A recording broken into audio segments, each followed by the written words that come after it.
Welcome back to Daybreak. The search for gold would lead many prospectors to take their chances in the last frontier. But as they say, timing is everything. And for one man from Arizona, his was a bit off. In this week's Storytime with Ann Phil, author Laurel Downing Bills tells us the tale of a prospector who had all the potential to strike it rich in Alaska, but just didn't have the patience for our winters.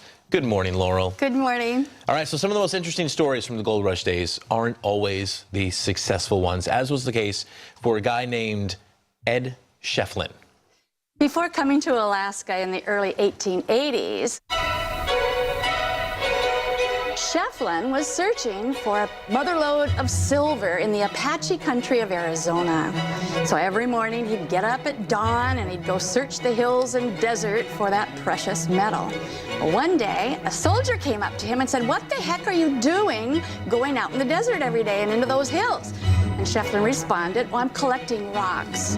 Well, the soldier looked at him and said, "You keep doing this and the only rock you're going to find is your tombstone."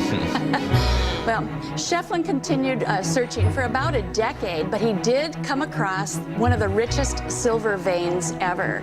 And then he remembered what the soldier had said to him, so he named his claim the Schiefflin Lucky Cuss, and then founded the Tombstone mining district, which eventually became Tombstone. In Arizona. So that would dry up in Arizona, and he decided to come up here to Alaska then? Schiefflin had this idea that a rich mineral belt crossed the world, and that in Alaska there was a golden highway that crossed the Yukon. So in the spring 1883, he and his brother Al and a couple other fellows left St. Michael on board a little steamer called the New Racket, which they had actually built specifically for this trip. And they meandered up or down the Yukon for months, eventually went 1,000 miles in the little steamer and got down to the lower ramparts, where Schiefflin did come across specks of gold, which led him to believe that his theory was correct. But that encouragement, certainly encouraged by those early findings, would quickly turn to despair, as I guess he had a little bit of trouble with our winters. Schiefflin was used to the warm country of Arizona, and so as winter came on, the bleakness of the Arctic, along with minus 50-degree temperatures, kind of dampened his enthusiasm. In fact, he said, there's no way that anyone would prospect in this kind of territory under these temperatures. So he gave up his idea and went back to Arizona. So the gold of the Yukon eluded him. We mentioned timing is everything. If he had just stuck it out, he could have made a fortune.